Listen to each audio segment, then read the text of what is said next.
और उम्मीद ही नहीं पूरा विश्वास है कि गठबंधन के तहत देवली सीट से वे चुनाव लड़ने जा रहे हैं। इस बार दिल्ली की जनता ने मन बना लिया है बदलाव का। इंडिया अलायंस तो अब रहा ही नहीं ना, उन्हीं के ही नेताओं ने औपचारिक घोषणा कर दी। कई घटक दलों ने भी यहां तक बोल दिया कि भाई लोकसभा तक ही ये अलायंस था। लालच के बिना किसी चाहत के निरंतरता में लंबे समय से इन्होंने कार्य करने का काम किया। क्या दिल्ली चुनाव में भी चिराग पासवान दिखाएंगे अपना जलवा? क्या फिर से होने वाला है चिराग पासवान का 100% स्ट्राइक रेट?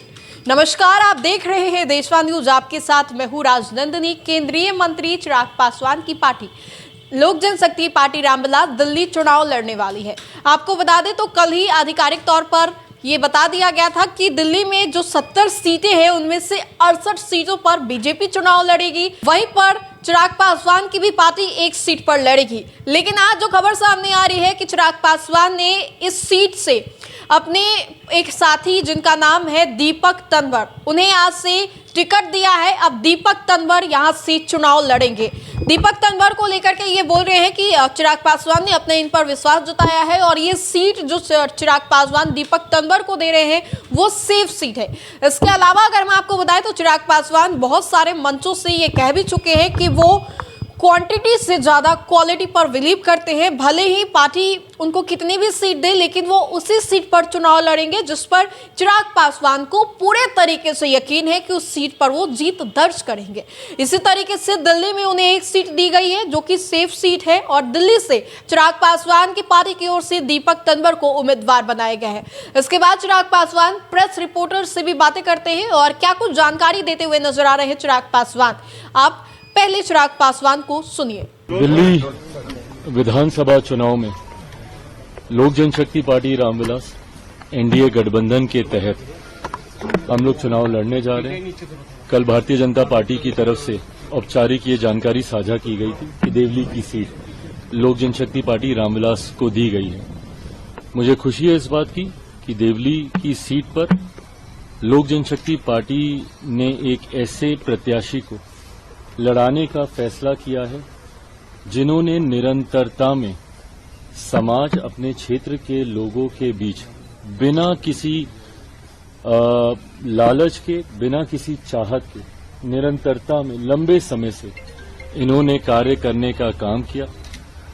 दीपक तंवर जी आज से नहीं दशकों से मेरे परिवार, मेरे नेता आदरणीय रामविलास पासवान जी के विचारों, सिद्धांतों के साथ ये जुड़े रहे हैं और ये इच्छा न सिर्फ मेरी बल्कि मेरे नेता आदरणीय रामविलास पासवान जी की भी थी कि इनमें वो काबिलियत है, एक जनप्रतिनिधि के रूप में समाज की, क्षेत्र के लोगों की सेवा करने की भावना है इनमें और इनको जरूर मौका मिलना चाहिए।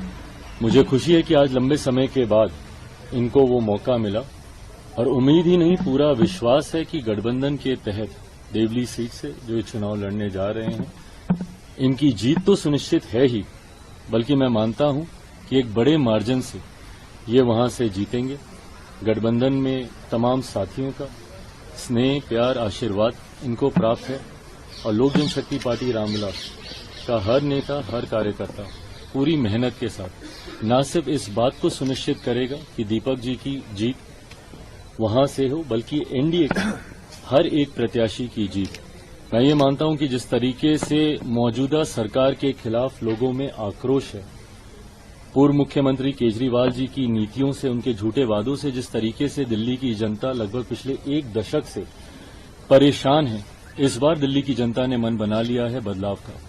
प्रधानमंत्री आदरणीय नरेंद्र मोदी जी की सोच वाली सरकार इस बार दिल्ली में बनेगी और मैं मानता हूं कि भारतीय जनता पार्टी के नेतृत्व में एक मजबूत एनडीए की सरकार 8 तारीख को परिणामों के बाद बनने जा रही है। एक तरफ इंडिया गठबंधन बिखर रहा है, दूसरी तरफ गठबंधन मजबूत हो रहा है। इंडिया गठबंधन के बिखरने को कैसे देखते हैं आप? भाई इंडिया अलायंस तो अब रहा ही नहीं ना, उन्हीं के ही नेताओं ने औपचारिक घोषणा कर दी। कई घटक दलों ने भी यहां तक बोल दिया कि भाई लोकसभा तक ही ये अलायंस था और दिल्ली मुझे लगता है एक गठबंधन कैसे पूरी तरीके से बिखर सकता है उसका जीता जागता उदाहरण है। जहां आम आदमी पार्टी, कांग्रेस, ये सारे प्रमुख दल इंडिया अलायंस को मजबूती देने के लिए एक साथ आए थे, आज एक दूसरे के सामने लड़ रहे हैं और उसमें बाकी के जो बचे हुए घटक दल हैं, कोई इसका साथ दे रहा है, कोई उसका साथ दे रहा है। तो ये एकता तो इंडिया अलायंस में कभी थी ही नहीं, क्योंकि महत्वाकांक्षी नेताओं का, महत्वाकांक्षी दलों का ये गठबंधन था। ऐसे में एनडीए का स्वरूप निरंतरता में और मजबूत होता जा रहा है। झारखंड में भी आपने देखा, हम लोगों ने मिलकर वहां पे चुनाव लड़ने का काम किया।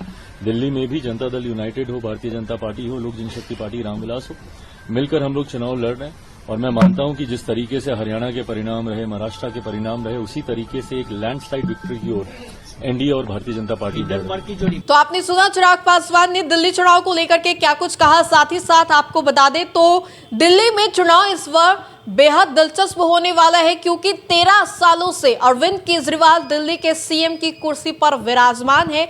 और ऐसे में जिस तरीके से अब ये चिराग पासवान भी अपने उम्मीदवार को वहां से उतार रहे हैं, दीपक तंवर को वहां से उम्मीदवार बनाया है, तो ये देखने वाली बात होगी कि जैसे लोकसभा चुनाव में चिराग पासवान की पार्टी का 100% स्ट्राइक रेट रहा, झारखंड में जो विधानसभा का चुनाव हुआ वहां पर उनकी पार्टी का 100% स्ट्राइक रेट रहा, क्या इस बार जो दिल्ली में उन्हें एक सीट दी गई है वहां पर भी चिराग पासवान की पार्टी का 100% स्ट्राइक रेट होता है या नहीं। फिलहाल के लिए इस अपडेट्स में इतना ही, हम दोबारा जुड़ेंगे। धन्यवाद।